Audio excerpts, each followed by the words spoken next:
Decide comenzar a vender manzanas acarameladas en un parque local.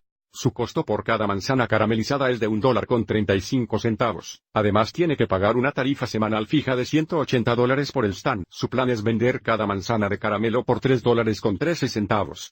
Primero se nos pide que encontremos las funciones de costo, ingresos y ganancias como funciones de N, donde N es la cantidad de manzanas acarameladas que vendes por semana. Y luego nos hacen la pregunta sobre el punto de equilibrio.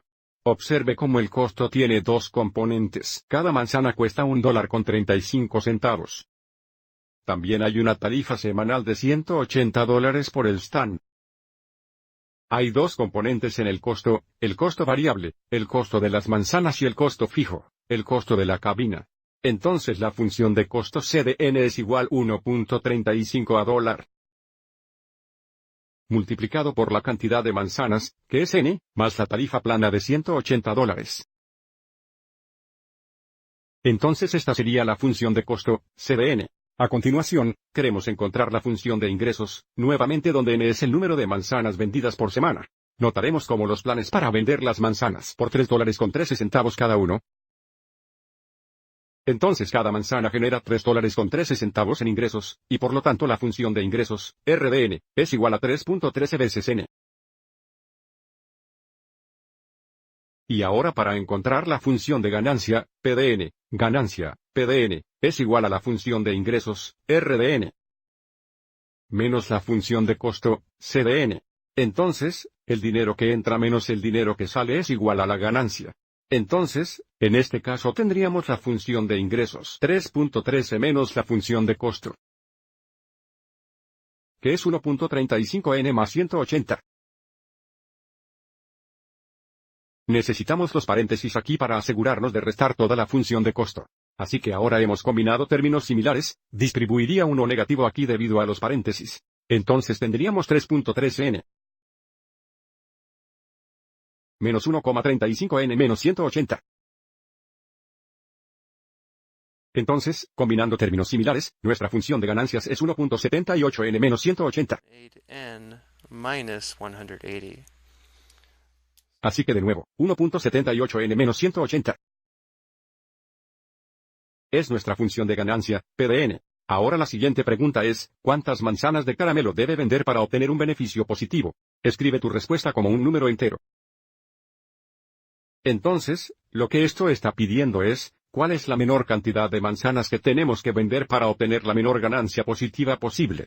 Entonces, lo que haremos es que encontraremos el valor de N, donde tenemos 0 ganancias, lo que se llama el punto de equilibrio, y luego tendremos que redondear ese valor para encontrar la ganancia positiva más pequeña.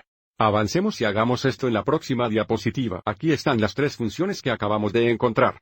Debido a que tenemos las funciones de costo, ingresos y ganancias, tenemos la opción de encontrar el punto de equilibrio. El punto de equilibrio es cuando el beneficio es igual a 0, que también es cuando el ingreso es igual al costo. Como acabamos de encontrar la función de beneficio, establezcamos el beneficio igual a 0 y resolvamos para N. Entonces, si establecemos la ganancia igual a 0, queremos resolver la ecuación 0 es igual a 1.78N menos 180. N minus 180. Sigamos y agreguemos 180 a ambos lados, lo que nos daría 180 es igual a 1.78N. Y ahora para resolver N dividiríamos ambos lados entre 1.78. Entonces tenemos N es igual a este cociente, que encontraremos en la calculadora. 180 dividido por 1.78 By 1.78 es aproximadamente 101 puntos. Digamos 1, 2. 2.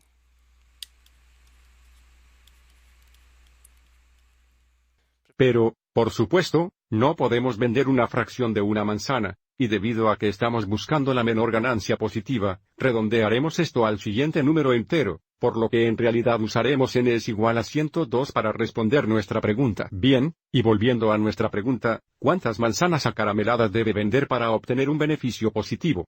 Tendría que vender 102. Si vendiera 101, eso estaría por debajo del punto de equilibrio y habría una pérdida. Entonces, la pregunta final es, para completar la oración, para obtener ganancias, tengo que vender un mínimo de 102 manzanas acarameladas. Espero que hayas encontrado esto útil.